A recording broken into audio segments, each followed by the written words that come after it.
Dana, you got me?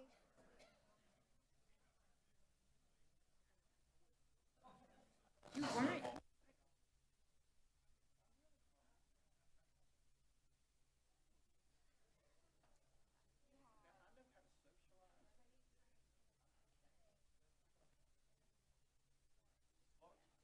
James, good evening.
Yes.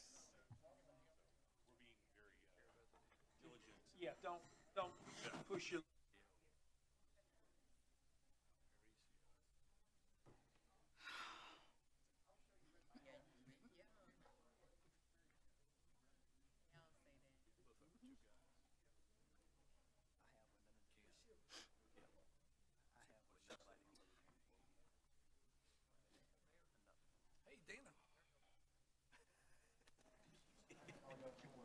Thank you, sir.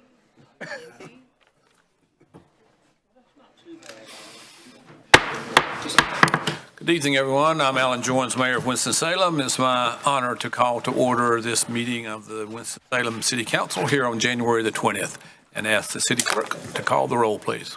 Councilmember Joyner. Present. Councilmember Clark. Here. Councilmember Andrew Bowen. Here. Councilmember Scipio. Present. Mayor Pro Tem Adams. Here. Councilmember Taylor. Present. Councilmember Hall. Present. And Councilmember Burke. Here.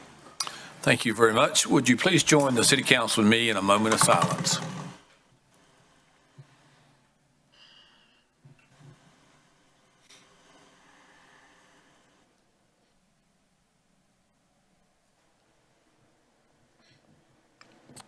Thank you. Would you please join the city council and me in the Pledge of Allegiance? Pledge allegiance to the flag of the United States of America and to the republic for which it stands, one nation, under God, indivisible, with liberty and justice for all. Thank you so much. Our Sergeant at Arms tonight is Lieutenant Arndt. And our Fire Marshal is Micah Bodford. Gentlemen and ladies, thank you for being with us tonight and keeping us well protected here. Tonight's meeting, of course, is being televised live on TV 13. It will be replayed Wednesday morning, which is tomorrow, obviously, at 9 a.m., and again tomorrow night at 9 p.m. Copies of our agenda as well as videos of previous meetings are always available online on the city's website. All you have to do is click Watch Meetings Online option. Recognize our city manager for his update. Thank you, Mayor. First, let me thank council for attending the retreat last week. I think most people don't realize how many hours and that you put into fulfilling your obligation as council members, but I think we had 2 days of very good discussions with a lot of positive outcomes, and so I appreciate everybody's attendance and their attention to the key issues that are facing this community. In terms of upcoming some city business, the National Weather Service, or we're working following the National Weather Service and monitoring the winter system that may bring significant snow and ice to the city beginning as early as late Friday this week and continuing through Sunday, January 25th. The weather forecasts are showing temperatures in the low near 12 to 15 degrees and highs 25 to 28, so staying below freezing. We think the forecasts are very different right now, so we're still monitoring that, and we'll need to wait till we're probably 24 to 48 hours from the event to have a really good impact or good knowledge of what the impact will be on us. But right now, they are projecting a wide variety, but it could be several inches of precipitation. It is on the weekend, though, so that's maybe a good thing. So while the amounts remain uncertain, again, the temperatures will be below freezing, creating also the potential for black ice on roadways if there's moisture present. So just to give you and the community some background, we are in a state of readiness and are preparing our brine and salt trucks so they'll be ready for deployment. Right now they're calling for rain first before the snow, so that means that our response has to change, because if you put down chemicals that the rain just washes off, it doesn't do any good. So we're, again, having to monitor all of those issues. The bridges and the overpasses would typically be treated with brine and road salt, and crews will remain on call for icy conditions as long as needed. Emergency officials are reminding motorists to use extreme caution when traveling during winter weather. Our employees will know our inclement weather policy and will be prepared to follow that. And drivers should leave additional space between vehicles and reduce speed on snow or ice-covered roadways. So if you want to follow along, or the public wants to follow along, we encourage them to look at our emergency preparedness at readyforsyth.org or readync.org. You can follow those on social media by liking their page on Facebook or following them on X, or Twitter, whatever it is now. So we encourage people to stay informed, and we'll communicate information as we have it available. A couple of other items. Nominations are being accepted through February 27th for the Arts, Culture, and Entertainment Memorial Walk of Fame. Nominees must have sustained excellence in their artistic field, be deceased, and former residents of Winston-Salem. Information is available, and including the nomination form, on our website at cityofwinston-salem.org/Walk of Fame. Our leaf collection, solid waste leaf collection, they're in round 2. Collections have moved to quadrants 3 and 4, which are in the west and northwest sections of town.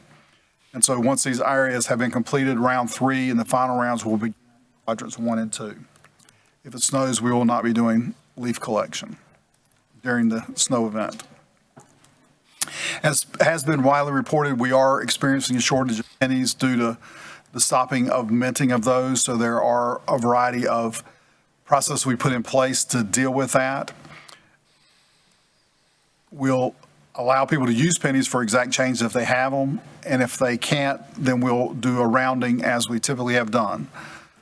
Customers who do not want their change rounded have a couple of other options. They can use check, credit, or debit cards. Again, you can bring the exact cash or change for payments. And if there are questions, they can call our city link at 311 or check on our website.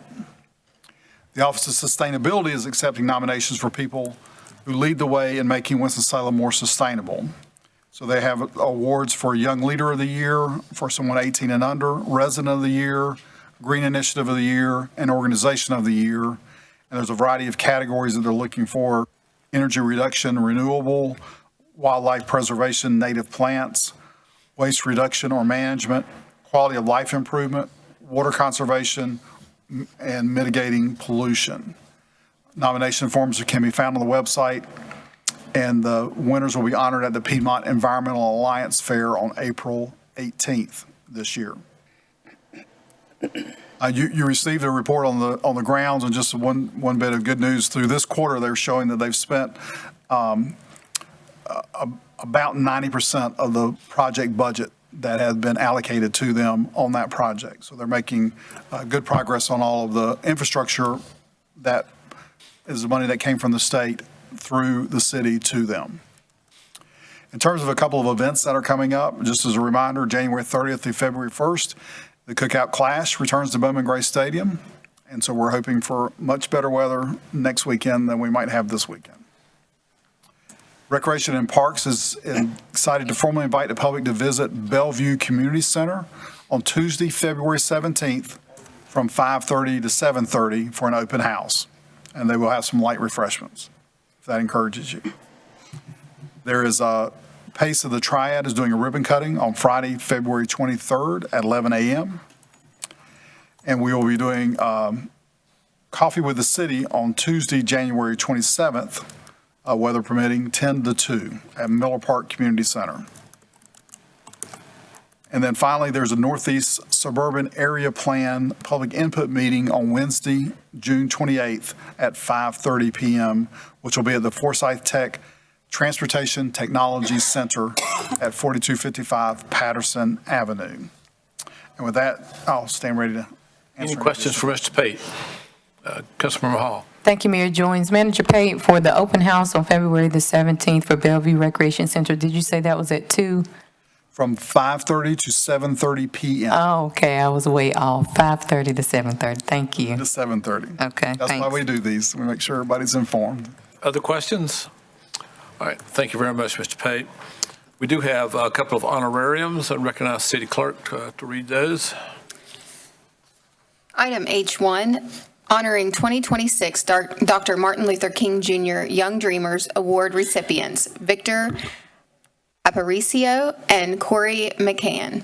Whereas the Dr. Martin Luther King Jr. Young Dreamers Award was established by the Winston-Salem Human Relations Commission in 2009. And whereas the purpose of the Dr. Martin Luther King Jr. Young Dreamers Award is to recognize 2 outstanding emerging or proven young adult leaders who reside in the city of Winston-Salem and have produced a meaningful result in community inclusiveness and race relations.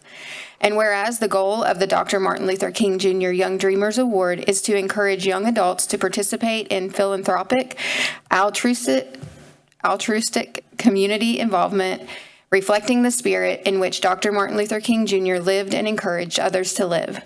And whereas the Dr. Martin Luther King Jr. Young Dreamers must be 18 to 40 years of age on or before January 17th, 2026. And whereas the Dr. Martin Luther King Jr. Young Dreamers are residents of Winston-Salem who have demonstrated outstanding work and dedication in the Winston-Salem community and can neither hold an executive leadership position within his or her organization nor be an elected government official. And whereas the Dr. Martin Luther King Jr. Young Dreamers have made a tangible difference in the lives of others who may have otherwise been overlooked, ignored, or disadvantaged. Specific examples include fostering positive race relations, vocalizing or acting against an injustice, leading inclusiveness among all individuals, embracing those who are perceived as being different, and celebrating religious diversity. The Young Dreamers' civic and/or community-oriented work has resulted in tangible results benefiting disenfranchised persons in the community.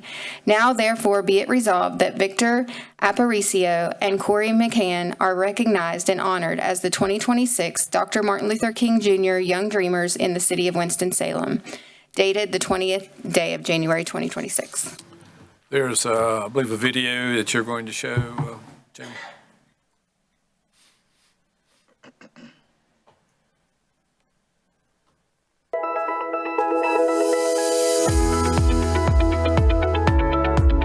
The Dr. Martin Luther King Jr. Young Dreamers Award recognizes individuals who serve their communities and create real opportunity.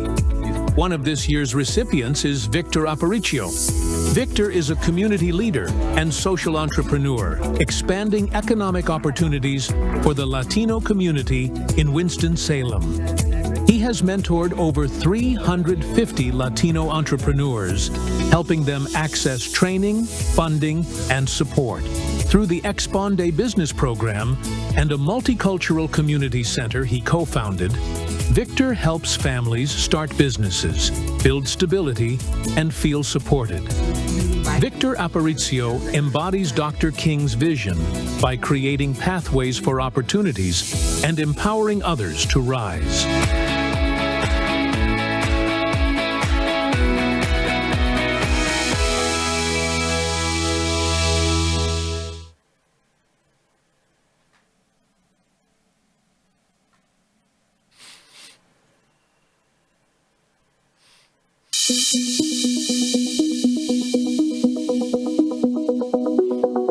The legacy of Dr. Martin Luther King Jr. lives on through those who choose service, unity, and action. Corey McCann is one of those leaders. Through his commitment to youth empowerment and peace, he works to create safer pathways and brighter futures for young people by offering guidance, mentorship, and hope where it's needed most. Corey leads with compassion and purpose. Having been featured on local news, he brings people together and shows what it means to turn belief into action. His work reflects the heart of the Dr. Martin Luther King Jr. Young Dreamers Award, honoring those who carry the dream forward by building it into reality every day.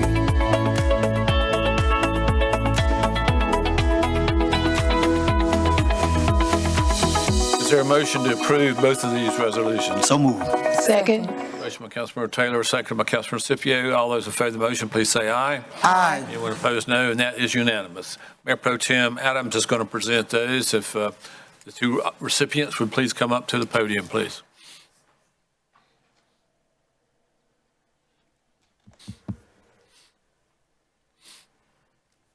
Right on that side. Don't come up here. Good evening. Again, thank you so much on behalf of the City of Winston-Salem and our residents and community. It's always good when we have folks that are stepping up to engage, but to own stock in their community and engaging their neighbors and young folks and others. I'm very impressed. I congratulate both of you, and I just know that continue to do what you do. It won't always be easy. It won't always be that someone will listen to what you're doing or trying to do, but you got to believe, and you got to have faith, and you got to have courage. So again, congratulations to both of you for being our dreamers for 2026. And I'm going to present, if Chris, if you'll hold this, I'm going to present this, and then I'm going to let you guys say something, okay? Victor? Congratulations, Corey. Congratulations.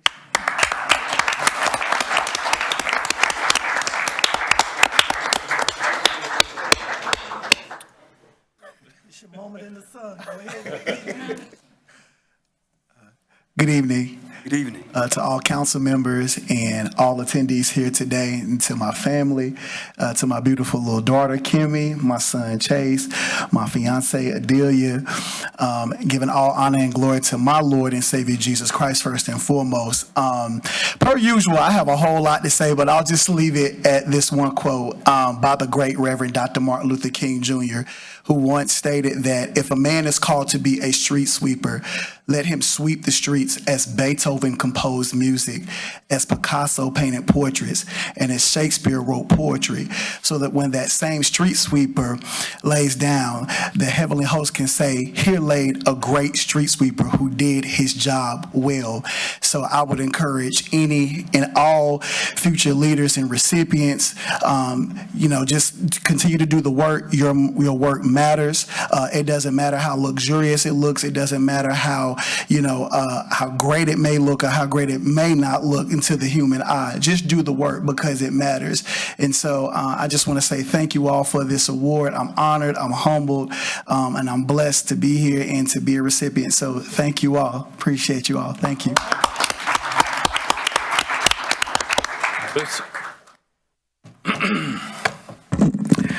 Wow. First of all, thank you so much for this recognition. It's an honor for me to be here representing the Latino community, mostly in these challenging times. So I'm so grateful for being able to do this work, and being here with you guys is like a show of love from you to the community. And I received this in honor of each family that come to our training, each family that we serve, that they see hope starting a business to provide for their family. So thank you so much. Thank you for my family, Rebecca, Julia, and David. They're working with me and together, and every member of our community that has embraced this vision, the Small Business Center for SciTech, the Winston-Salem Foundation, and so many other people, the Central Library, so many people that we're doing this work together. So thank you so much, and I hope counting with you guys, keeping this work together in the city. Thank you. Thank you. We have some members of the Human Relations Commission that are with us tonight. If you're with us, if you'd like to say a word, you may sing it if you like. Thank you, Mayor Joins and members of this council.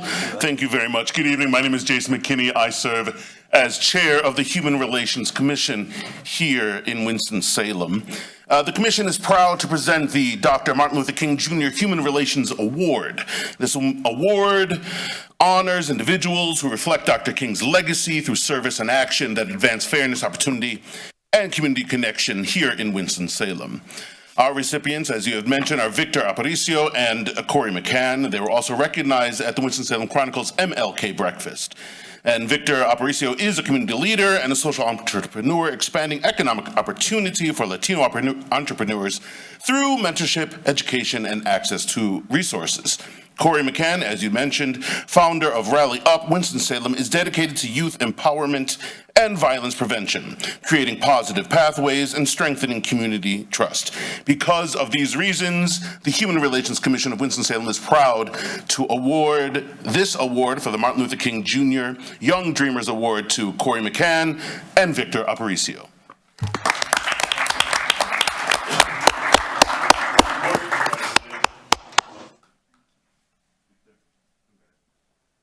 Right. That's all I have. Thank you very much. Thank you very much.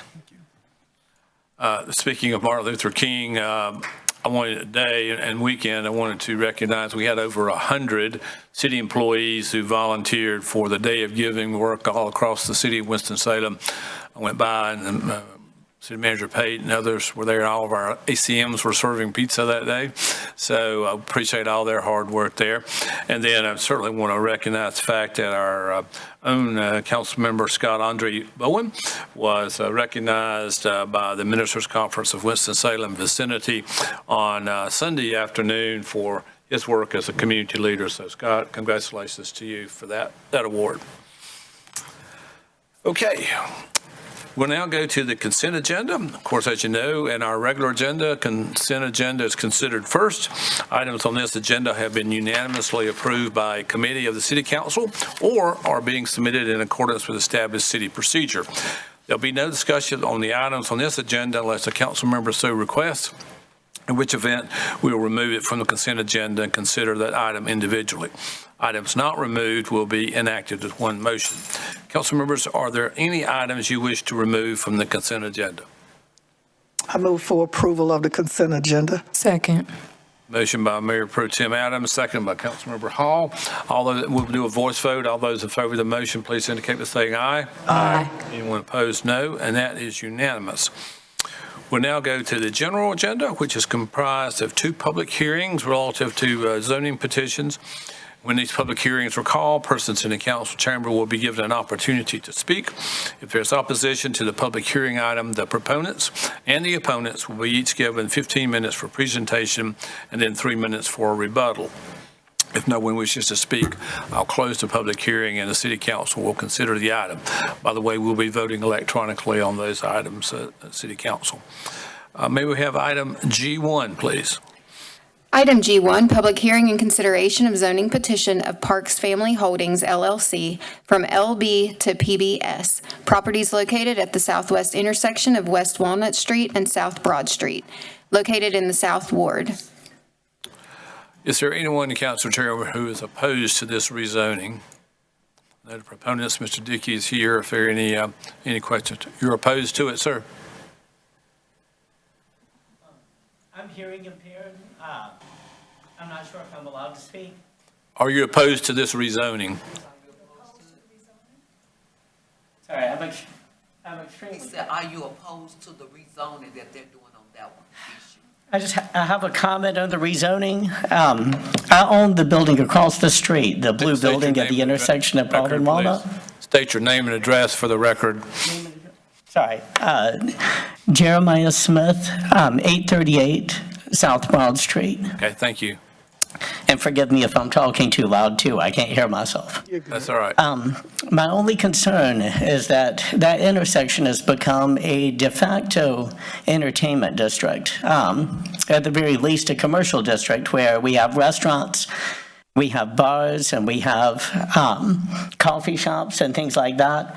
And while I'm not 100% opposed to the rezoning, I'm concerned about having things like townhomes directly across the street from that, because I've lived in other areas where that happened and that caused conflict. You know, people calling about music coming from the restaurants. So that's pretty much the concern I wanted to voice. All right. And make sure that it was known. All right. Thank you, sir. Thank you. Someone closer to me will have to. Thank you. Would the proponents like to comment on that, Mr. Dickey? If you would state your name and address for the record too, Mr. Dickey. Good evening, Mayor, Mayor Pro Tem, council members. Luke Dickey with Stimmel Associates, 601 North Trade Street, Suite 200, Winston-Salem, North Carolina. Here representing the Parks family in regards to this zoning request. So what is happening with this is there's an existing single-family residence that is located on this parcel right now. It is zoned business that was converted over from that standpoint.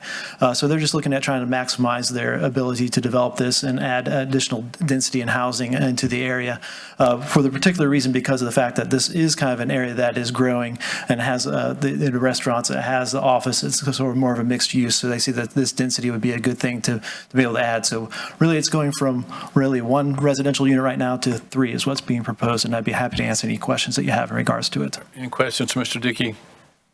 All right. Thank you, Mr. Dickey. Thank you. Mr. Smith, do you have anything else you would like to say in rebuttal? It's taking this thing a minute to load what you're saying, so.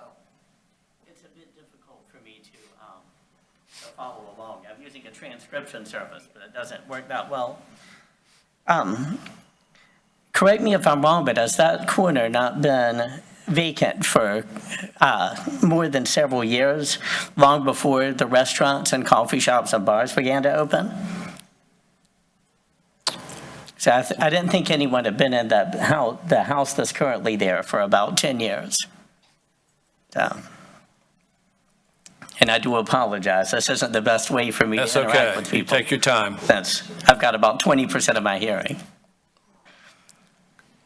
So, thank you. Thank you, Mr. Smith. Mr. Dickey, you want to add anything else for rebuttal? Okay, thank you. I'll declare the public hearing closed and ask Mr. Murphy to give us the report of the planning board.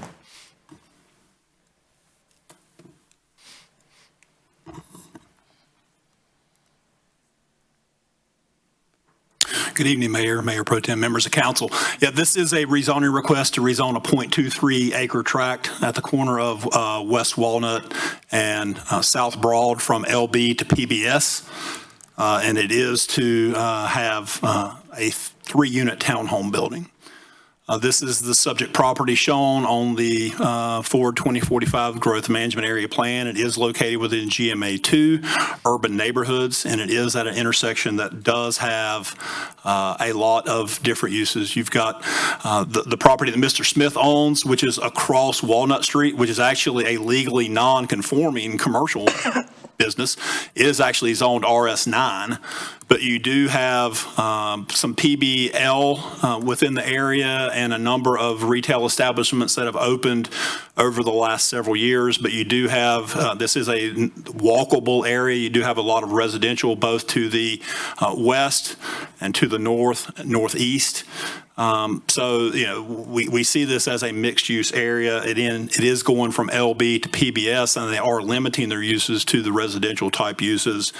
And so we see this as being compatible with the area plan. We see this as being a nice walkable infill area for some additional density. Again, subject property shown on the aerial imagery. Again, there is a house there. But it is zoned LB. But the LB does allow the use single-family residential. So I can't speak to whether or not it has been vacant or not that Mr. Smith brought up. This is a subject property. It actually recognizes the single-family residential use of the property. So the recommendation is for single-family residential, but again, it is existing LB. They are looking to turn this into a townhome project. It is an area that as we move forward with our next set of area plans, this is an area that I'm sure we'll be looking at for more mixed-use infill, both commercial and residential. We've actually encouraged Mr. Smith and his brother that own the property across the street to bring their property in to rezone it to commercial zoning to allow it to be easier for them to switch users in and out of their building. This is the zoning map. This is looking in, the zoning sign. This is looking into the subject property. That is the single-family house that's on that on the south side of Walnut Street. This is taken from Walnut Street. So Mr. Smith and his brother's business building would be behind us, behind this viewpoint. That's looking down South Broad. This is the existing single-family home on the site. Again, another image looking more down South Broad. This is from the intersection of Walnut and South Broad Street. You see some of the commercial businesses on the other side of Broad Street. Again, you see the single-family house in the image there on the right-hand side of the street. This is looking at the intersection of Broad and Walnut. And this is looking at Mr. Smith's building across the street. And this is also looking east across Broad at some of the commercial businesses that have redeveloped over the last several years. This is the site plan. It is a 3-unit building, 3 townhome buildings with a parking lot to the south. The request is consistent with the general recommendations of Forward 2045 to provide additional housing units in a walkable area close to commercial uses and transit. The request would encourage development of an underutilized site with access to existing infrastructure. The South Central Area Plan Update recommends this parcel for single-family development, which is a recognition of what was there, but there has been significant mixed-use development and redevelopment in that area since the plan adoption. So we feel that this is appropriate to increase the density here on this subject property to 3 units. This was heard by the Planning Board in December. There were no speakers in opposition, and following the public hearing, the Planning Board did vote unanimously to recommend approval of this to the council. Thank you, With Mr. that, Murphy. I'm able to answer Any questions of Mr. Murphy? Councilmember Joyner? Thank you, Mr. Murphy. Are there any other residential spaces on that block of Broad Street as it comes to Walnut?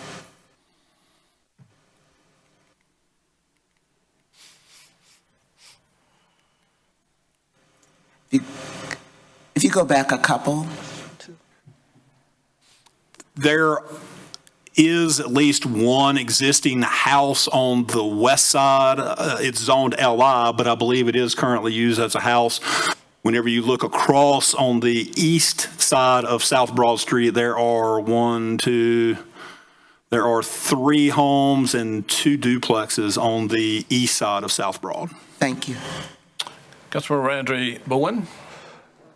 The parking lot you're speaking of, is that already there and exists? Like, it was kind of hard for me to see in the pictures. Is there already a parking lot there?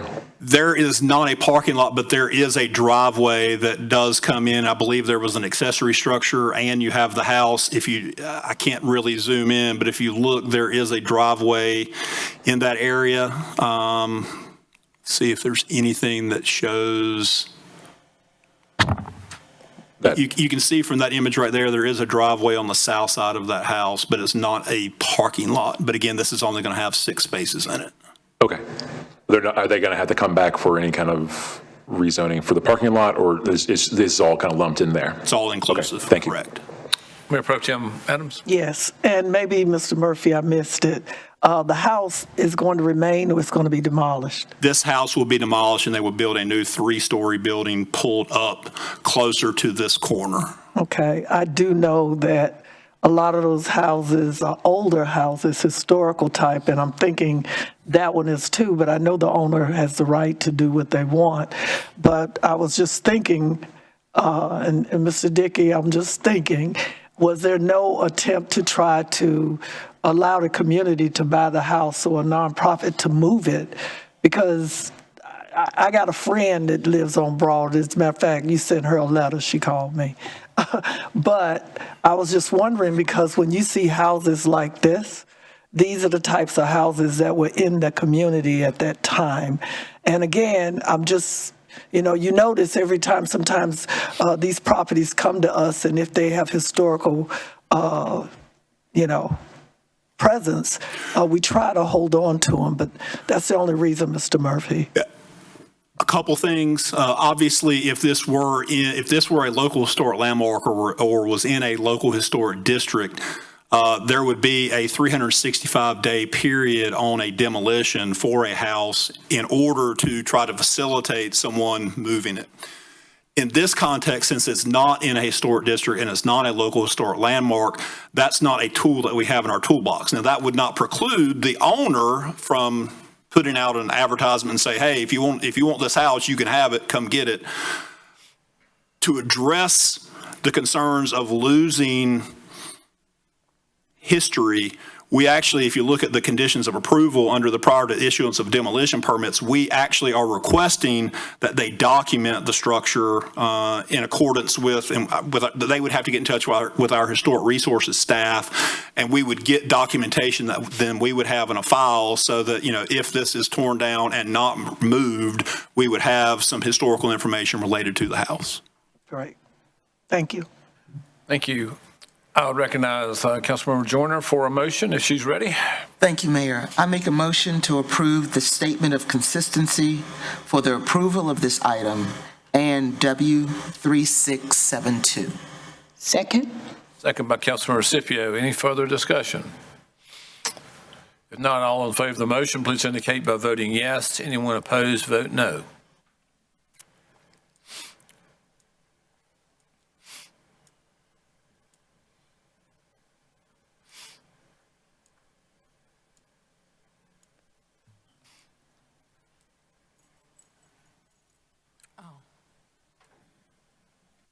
And that motion is unanimous. Thank you, Councilmember Joyner. Item G2. Item G2, public hearing and consideration of zoning petition of Southern Properties of the Triad, LLC, from GOS to LO. Properties located at northeast intersection of Brigham Street and South Hawthorne Street, located in the Southwest Ward. Thank you. Is there anyone in council chamber who is opposed to this rezoning? Seeing no one, I'll declare the public hearing closed. Councilmember Bowen, do you need a staff report, or are you ready to move? Unless anybody else wants to hear it, no, I don't. Okay. Go ahead. All right. Recognize you then. Thank you, sir.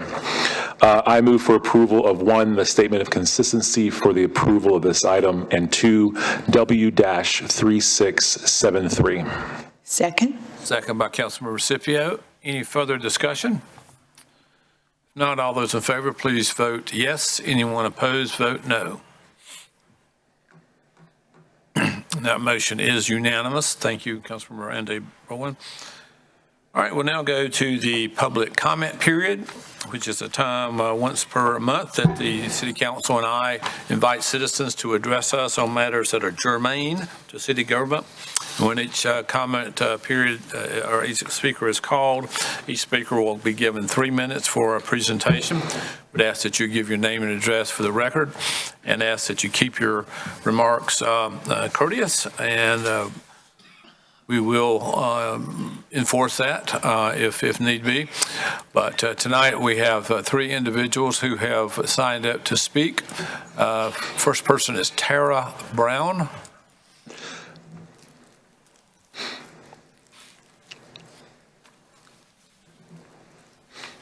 Hello, my name is Tara Brown. My address is 3612 Wickersham Lane, 27106. Good evening. I'm so glad to be here and have the opportunity to share some thoughts with you all. I want to speak today and ask you all to prioritize energy management for the City of Winston-Salem as part of our city's facilities management plan. And I say this because improving how our city manages energy not only is good for the environment, but it is a cost savings opportunity. In fact, estimates show up to $40,000 of cost savings per year. And that's before we account for additional savings from straightforward efficiency upgrades like LED lighting, HVAC, lighting timers, and better insulation in windows. Wasteful energy spending is not prudent. It's not a prudent use of our taxpayer dollars. As a homeowner, I've learned that when you actively track and manage our energy use, you spot problems earlier.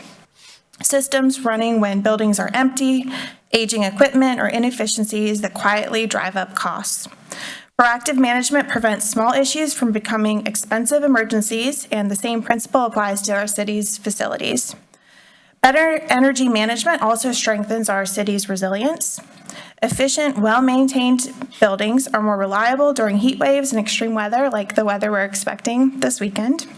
And they can serve as cooling centers when our most vulnerable neighbors need them the most, particularly in the summer months. This kind of preparedness is becoming increasingly important as storms and heat events become more frequent, and Winston-Salem is especially vulnerable to heat events. There's also a financial and leadership case to be made for this. Cities that address climate and infrastructure risk are viewed as more favorable by credit rating agencies and are better positioned to compete for state and federal grants. They're also more attractive to employers. Prioritizing energy management demonstrates long-term fiscal responsibility and builds public trust. Finally, this is about the future that we are signaling. Taking real steps toward the city's net zero goals that we've publicly stated show that Winston-Salem values smart governance, public health, and economic opportunity, and that we're ready to lead by example. Thank you for your time. Thank you, Ms. Brown. Matthew Mayers.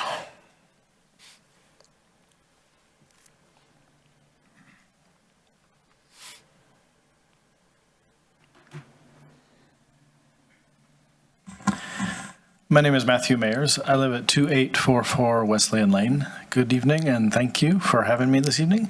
I'm also here to cheer you on to save taxpayer money through energy efficiency, and also to thank staff. I understand that at least some baby steps have been taken to look into opportunities through a Duke Energy program, the Smart Saver program, for at least one rec center to see how some money might be saved in that way, which is terrific news to hear, and I hope that that can continue and expand and accelerate. Just as a reminder to you all about what this program does, well, actually, as a reminder to you all, if you look at your own power bill, you'll see on there a series of riders. Those are just things they add on top of how much electricity you actually use. Those pay for things like this energy efficiency programming. We're paying for it anyway, so we may as well use it. Some of your facilities will not be eligible because they'll be considered large load customers who can opt out of paying that rider and therefore can't use the programs. But a lot of your facilities, like every rec center, every fire station, and so on, smaller buildings, will be eligible. And what they can do with that is get up to an 80% subsidy from Duke Energy to change out to efficient lighting like LEDs. There's some other parts of it as well, some thermostat programs, et cetera. I think you all know, many of you were on the council when you voted to change out to new LED streetlights. So you all know it's a good investment whether you have a subsidy or not. It pays back quickly. When you have an 80% subsidy, that's just money on the table. And I hope that we can all agree that we should be grabbing that money and making better use of our taxpayer dollars. As Ms. Brown pointed out, there's a host of reasons to do this, from environmental to desirability as a place to live, to financial and fiscal, and to burnish your own reputations as leaders of this great city. So thanks so much for your time, and let's go LEDs. Thank you, Mr. Mayor. Cynthia Herson.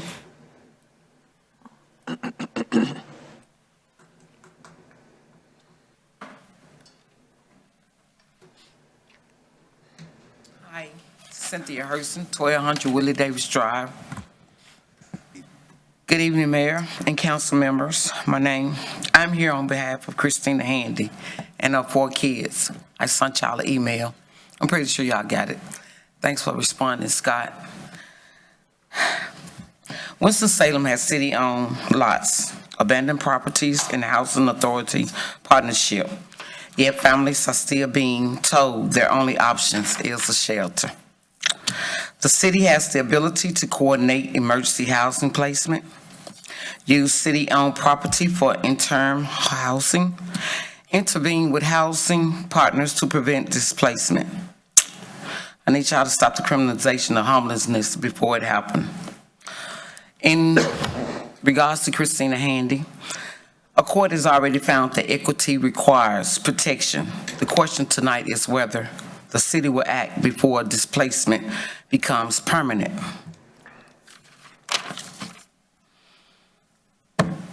The city of Winston-Salem should not be in the business of reacting to homelessness after the harm is done.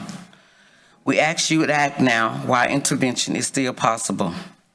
Mayor Pro Tem, you say you are passionate for housing. Can we get some of that passion for the people that belongs in those houses so that they won't become homeless? Barbara Burks, she's in your district. We ask that follow-up happens before the court stay expires so our kids don't become homeless. Shelters are not housing solution for families when the city has other tools available. I need y'all to make some of that available now, please. I'm asking you, begging you, coming at you with consideration. At least to think about it long and hard, because it can be done. We can all work together. I'm trying hard. What about y'all? You too, Mayor. I'm speaking as a constituent, asking the city to use its own resource to stop preventable harm. I mean, can you think about a child being left on the street? Look at that child back there sleeping. Is that gonna be his only place where he go and find shelter at, someplace where he can go to sleep at just for a minute, just to get out the cold that's coming, that's happening? Just asking. I'm asking y'all to respond to my answer too. Answer the email. If not for me, but at least think about Christina and her 4 kids. She's been trying hard, and she just shouldn't have this to happen to her. And there should be some kind of availability, something. And any of y'all, can I get anybody consideration or help, resources for this woman? Please, I'm begging you. Out of consideration, out of empathy, out of something that should be done anyway. Again, please, answer this woman complaint.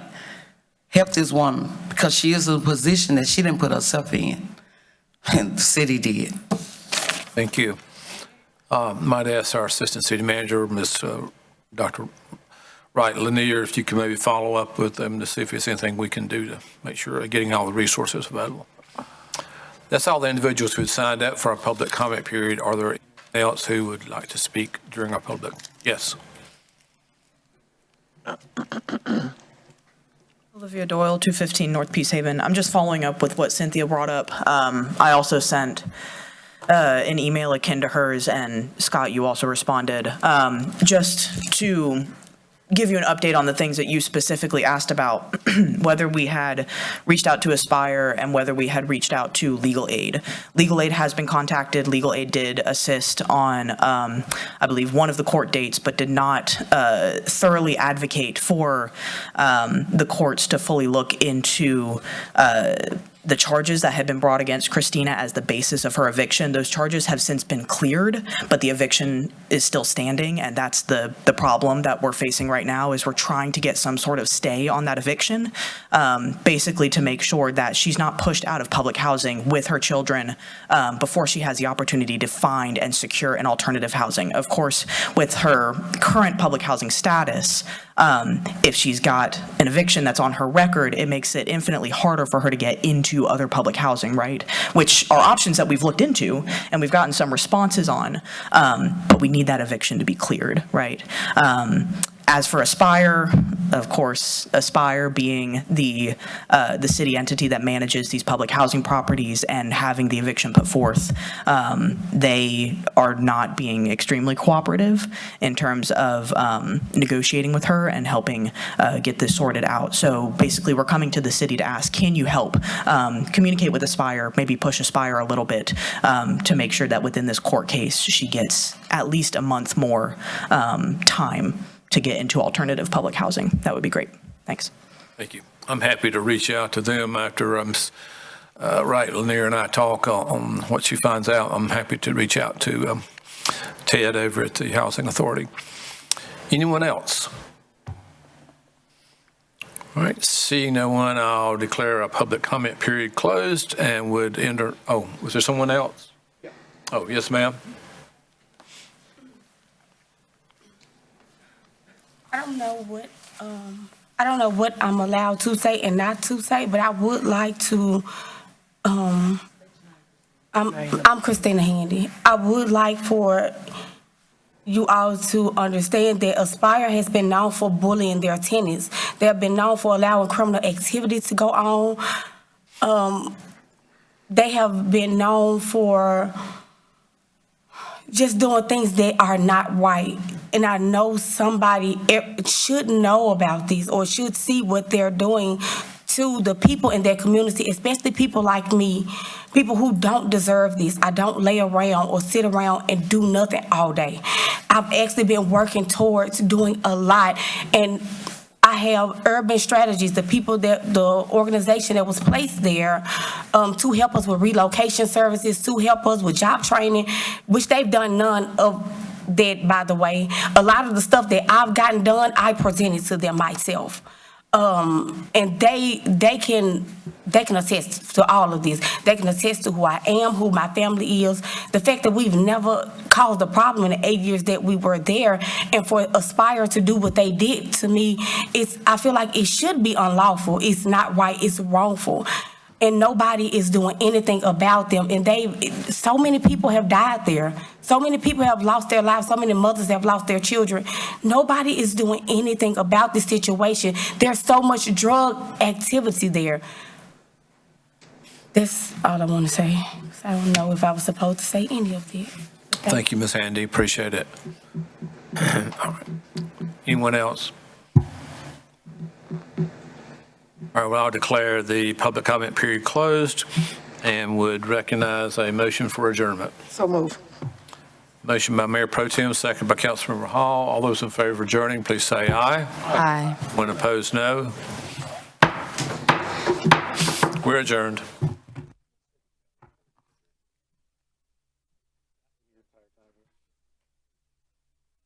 right. What's that? Before one of us talk.